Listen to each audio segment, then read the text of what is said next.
Good morning, boys. Happy Tuesday of Easter week. It's good to be here with you. And I want to begin by teaching you the Easter response. You know, we Catholics celebrate Easter for 50 days, beginning with Easter Sunday, leading up to the Feast of Pentecost. So we actually celebrate Easter longer than we celebrate Lent. So the Easter response is this. In many places of the world, during Easter time, people don't say, "Hey, how are you? Sup?" They say, when they see somebody on the street or somebody comes to their home, they say, "Christ is risen." And the other person responds, "Indeed, he is risen." Let's practice that once. Christ is risen. Did you do it? Indeed, he is risen. As long as we're at it, might as well teach you the Greek form of that greeting as well, so that if you see Chris Palacelli or Tommy Christian, you can greet them with the traditional Greek form. So the person who initiates it says, "Christos aneste." And you answer, "Alithos aneste." Alithos anesti. Let's try it. Christos anesti.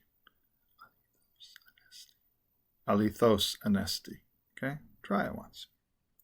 All right, so you know that.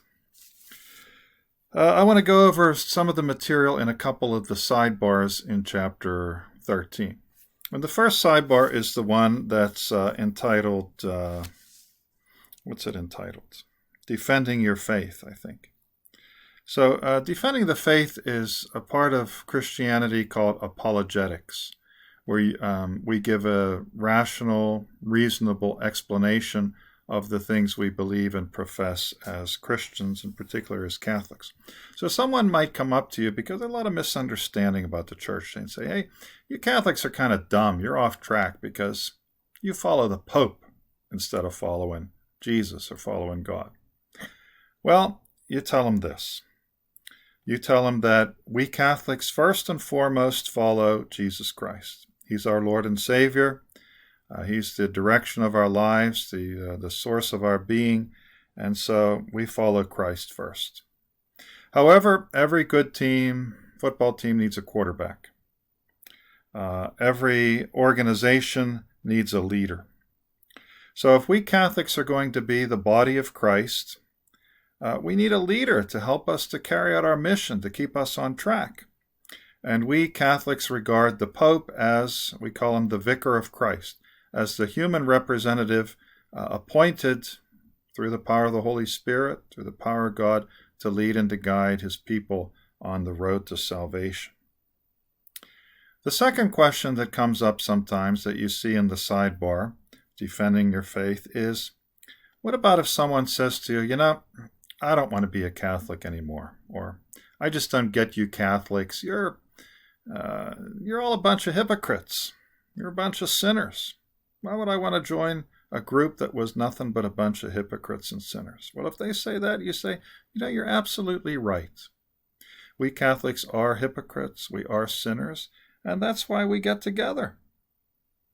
Because we need to be in communion with other people like us who are going to lead and support and guide each other on the path to salvation.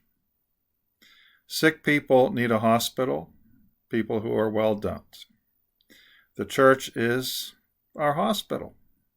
We're sick through sin, sick through selfishness, sick through self-centeredness, and so we need to accompany each other on the journey to grow in holiness and to become the people that God created us to be. As long as the church is human, it's going to have faults, it's going to have sinners, it's going to have hypocrites. It's just the way life is. Okay, the second sidebar that I want to talk about is the one that is about different Catholic churches. Okay, so it begins with the question, how many Catholic churches are there? Now, I don't mean churches like buildings like St. Sebastian, St. Aloysius, St. Paul's. No, I'm talking about churches other than the Roman Catholic Church that are still Catholic churches. And the answer to that question, how many churches are there, Catholic churches? And the answer is 22, 23, something like that. Now, the vast majority of Catholics are Roman Catholics. Almost everybody at Central who is a Catholic is a Roman Catholic. So there are a few exceptions. But those who are not Roman Catholics belong to another rite that is part of the Catholic Church. Many of these Catholic rites originated in various countries of Eastern Europe and the Middle East, and some of them take their name from that. So you have Ukrainian Catholics, Greek Catholics, Chaldean Catholics. They're listed in your Ruthenian Catholics. They're listed in your textbook in that sidebar. So what's the difference between all these different Catholics? All the ones that are not Roman Catholics are called Eastern Catholics. That's their whole group. So how are they different from Roman Catholics? Eastern Catholics follow their own liturgical rites. Their ceremonies, their Eucharist look very, very different in surface appearance from ours as Roman Catholics. Later on, I'm going to ask you to look at a short video and give some reaction to how an Eastern Catholic liturgy looks different from the Roman Catholic liturgy. You've all been to Mass at Central, even if you're not a Catholic, so you know what the Catholic liturgy generally looks like. So what makes them Catholic? Well, all the Eastern Catholic churches, as well as the Roman Catholic Church, the Western Church, are subject to the authority of the Pope. All Catholics recognize the Pope as their ultimate spiritual leader, the Vicar of Christ here on earth. Now, to make things more complicated, most Christians in Eastern Europe and the Middle East are not Catholic. They're not Roman Catholic, but they're not Eastern Catholic either. Most are Eastern Orthodox Christians. Now, if you went to an Orthodox, say, a Ukrainian Orthodox church, and the next week to a Ukrainian Catholic church, the liturgy would be very, very similar. There might be a few words different, but it would look very much the same.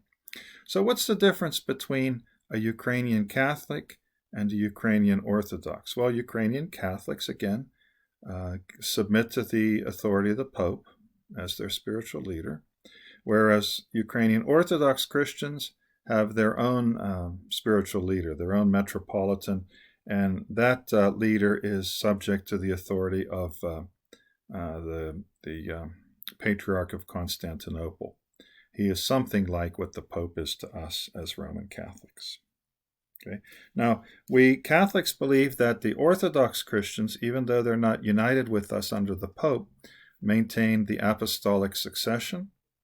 The fullness of the apostolic tradition was passed on to them in an unbroken line up to the present age.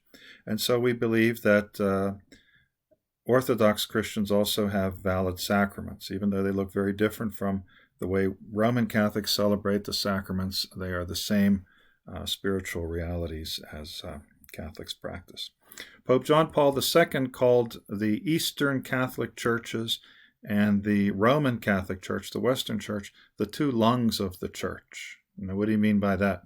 Well, just like you can breathe a lot better if you have two lungs, the church is more complete, more full in its diversity and unity with the Western Church, the Roman Catholic Church, and the Eastern churches acting in sync, both breathing the same Holy Spirit, both bringing the world to salvation. Okay, so those are the things that I wanted to go over with you today. There's directions are below, so please look at them carefully. And the word for today, by the way, is chocolate. I hope you got lots of it for Easter. I'm making my share disappear bit by bit. I think this bunny's ears are the next thing to go. Have a great day. Talk to you soon. And get your work done. Take care. Enjoy the sunshine.